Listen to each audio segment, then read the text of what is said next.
আমি জ্বালা সহ্য না করতে পারি আসছি। আমি পালিয়ে আসছি বলতে আমি একাই আসছি। আগে বিবাহটা কত বছর সংসার করছেন? সংসার বলতে তার সাথে দেখাই হয়নি, সে বাইরে থাকে। আসসালামু আলাইকুম সম্মানিত বন্ধুরা, বাস্তব কিছু কিছু ঘটনা ছবির কাহিনীকেও হার মানিয়ে দেয়। নিউটনে পড়া এই মেয়েটি প্রবাসীর বউ, তাকে ছেড়ে আরেকজনের সাথে পালিয়ে গিয়ে বিয়ে করেছেন কোর্টে। চলুন পুরো ঘটনাটা দেখে আসি আর বুঝি কি বলতে চায় সে। জ্বালা সহ্য না করতে পারি আসছি। জ্বালা সহ্য করতে না পারে আপনি একলা আসতেন, আপনি অন্য একটা ছেলের সাথে পালিয়ে আসলেন কেন? আমি পালিয়ে আসছি বলতে আমি একাই আসছি। তারপরে তো এই ছেলের সাথে কি আপনার বাবা মা পারিবারিকভাবে বিবাহ দিছে? না, আমি একাই করছি। আমার ঠিকানা দিতে এটা বাড়ি। আপনার এখানে বিবাহ হয়েছে কত তারিখে? এখানে বিবাহ হয়েছে তারিখটা আমার সম্ভবত মনে নেই, কিন্তু বিবাহ হয়েছে শুক্রবারে। কতদিন হবে তাতে? আজকে বুধবার, 5-6 দিন। 5-6 দিন। আপনার আগের সংসার ছিল? জি। পাথরঘাটা? জি। ওই স্বামীর নাম কি? আউয়াল। ওনার সাথে আপনার ডিভোর্স হয়েছে? জি। কতদিন? শুক্রবারে ডিভোর্স হয়েছে। শুক্রবারে ডিভোর্স, শুক্রবারে বিবাহ। জি। আপনি আপনার বয়স কত? আমার বয়স 17। পড়াশোনা করেন? জি। কোন ক্লাসে? নিউটন। যার সাথে বিবাহ হয়েছে উনি ইন্টারমিডিয়েট। নাম কি? ইমরান। বন্ধুরা, মেয়েটি নিউটনে পড়ে আর ইন্টারমিডিয়েট পড়া এই ছেলেটি বিদেশ থাকে। এখন চলুন আবারও শুনে আসি সে কি বলতে চায়। সম্পর্কে আগে তারা আমার এই যৌতুকের জন্য অনেক ই করতো, আমার বাবা কিছু দেয় নাই সেই জন্য। তাছাড়া শ্বশুর সবাই আমার জ্বালাতন করতো। আর সেই কথা যদি ওর সাথে বলতাম তাহলে আমার বলতো যে তুই এটা চাস না কেন। আপনার যৌতুকের জন্য তো আইন আছে নির্ধারিত, আপনি কখনো আদালতে বা মামলা করছেন বা থানায় অভিযোগ করছেন? জি না।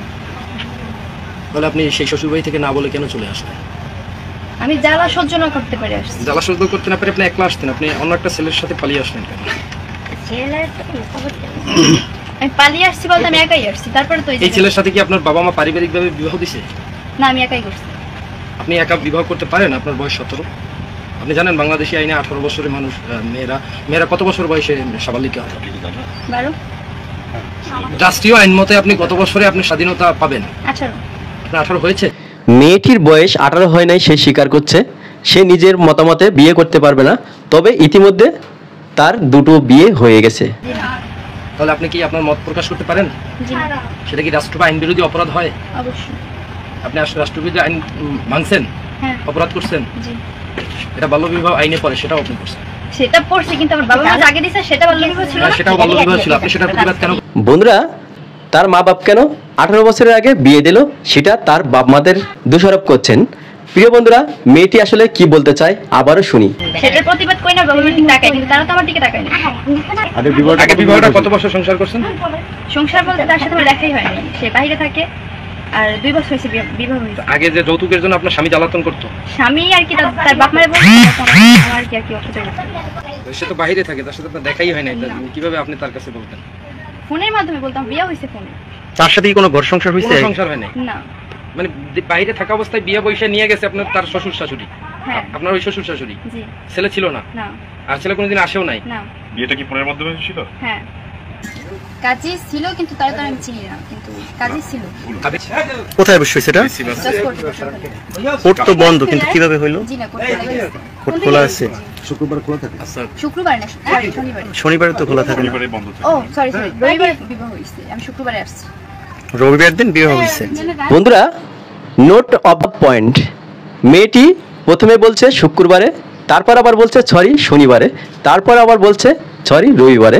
তার মানে এখানেই বোঝা যায় মাত্র 5-6 দিন আগের ঘটনা মেয়েটির মনে নাই, সরি বলে কাটিয়ে দিচ্ছেন এই মেয়েটি। আসলে ঘটনা কোথায় যাচ্ছে, কোথায় গিয়ে গোড়াচ্ছে, অবশ্যই সাথে থাকবেন শেষ পর্যন্ত। চলুন আবার দেখে আসি। পটুয়াখালী কোর্টে বসে আপনাদের বিবাহ কার্য সম্পন্ন হয়েছে, তাই তো? কে কে ছিলেন? লটারি? আমি তাদের চিনি না, এর গার্জিয়ান আমার ননদ অসুস্থ, সেই জায়গায় ছিল। ননদের নামটা কি? তুমি গেল কই? আপনি ছিলেন? ওরে কেন না? এটাই ছিল। আপনার শ্বশুরের ছিল বিবাহের সময়? মানে বিবাহের সময় কে কে ছিল? উকিল কে ছিল? ওর নাম তো আর আমি জানি না। ওখানে আপনার কাগজ দিছে? হ্যাঁ, কাগজ। নোটারি কাগজগুলো আছে আপনার কাছে? বাবা আপনাকে আপনাদের ওইখানে থানায় আপনার নামে কোনো জিডি বা মামলা হয়েছে কিনা? না, আমি সেটা জানি না।